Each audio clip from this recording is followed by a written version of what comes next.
Hello students, how are you all? I hope you all are fine and safe at home. This is your microeconomics lecture and today's topic is budget line. Its meaning we are going to discuss and of course properties we are going to discuss. So first of all let's start with what do you mean by budget line. See, जब कभी भी consumer indifference curve पर higher ज़्यादा जाता है to maximise his satisfaction, वो चाहता है कि मैं और हायर अपने इंडिफरेंस कर्व से जाऊं so that I can get maximum satisfaction, but वो ऐसा नहीं कर पाता. क्यों? The reason is, two reasons है उसके पीछे. The first reason is that particular consumer has to pay the prices for the goods के प्राइजेस उसे पे करने पड़ते हैं. सेकेंड, उसके पास जो मनी इनकम है, जो उसकी पॉकेट में मनी है, that is very limited. Okay, so because of these two reasons वो हायर इंडिफरेंस कर्व पर नहीं जा पाता. So what do you mean bye budget line? Basically budget line is a line that shows different possible combinations of the two goods that can be purchased by a consumer given his entire money income and market prices.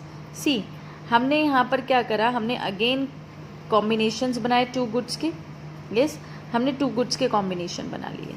अब हम ये मान के चल रहे हैं कि consumer की पॉकेट में 50 रुपीज़ है. फॉर एग्जाम्पल, एक छोटा सा एग्जाम्पल है.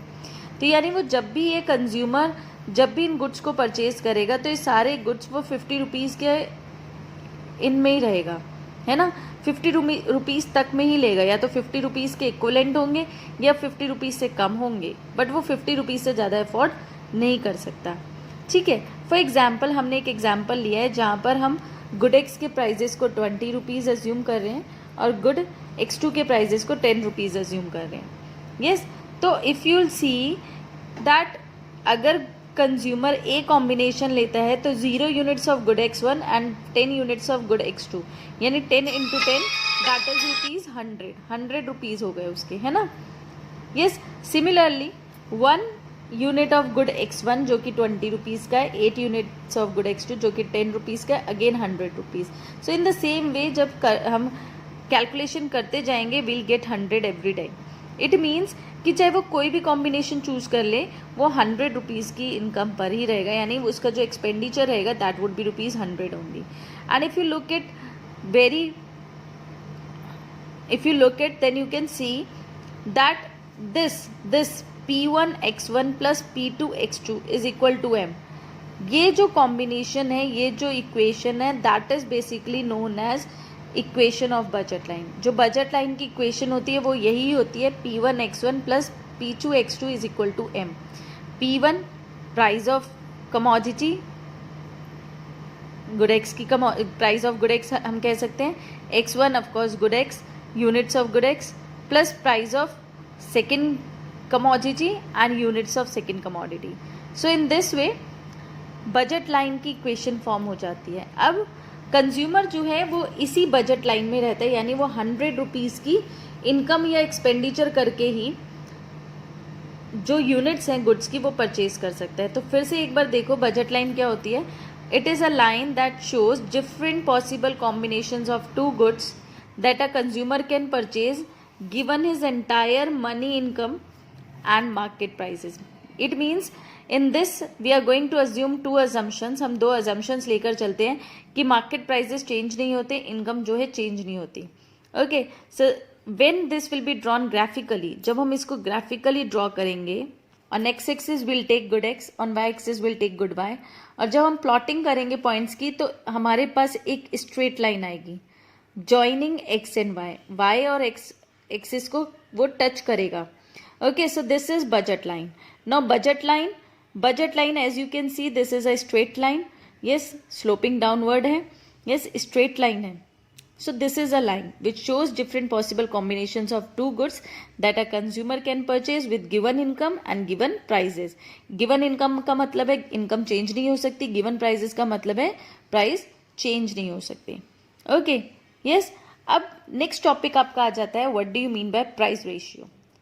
Price ratio indicates the slope of budget line. Price ratio जो है बजट लाइन का स्लोप शो करता है. प्राइस रेशियो होता क्या है?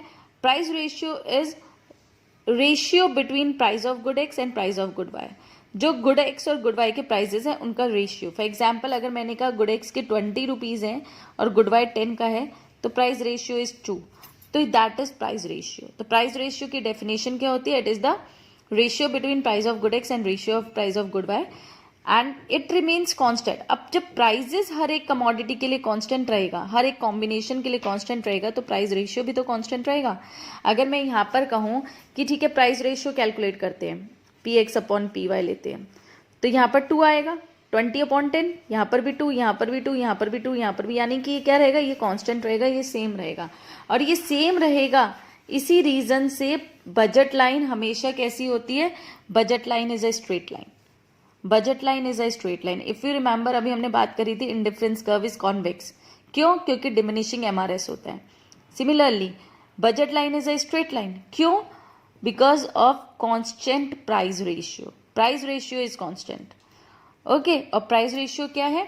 Slope of budget line. Price ratio क्या है? Slope of budget line. Slope कभी भी डाउनवर्ड स्लोपिंग नहीं बोलते हम, downward sloping is the shape, लेकिन बजट लाइन का स्लोप क्या है? That is price ratio. So बस यहाँ पर आपने when you are preparing notes you have to write the meaning of budget line. आप टेबल ड्रॉ करो, बजट लाइन की इक्वेशन लिखोगे आप लोग। After that you will explain what do you mean by price ratio, yes, and formula of price ratio. Next topic is budget set. Again जिस तरह से indifference set की बात हुई थी, बजट सेट भी वही होते हैं।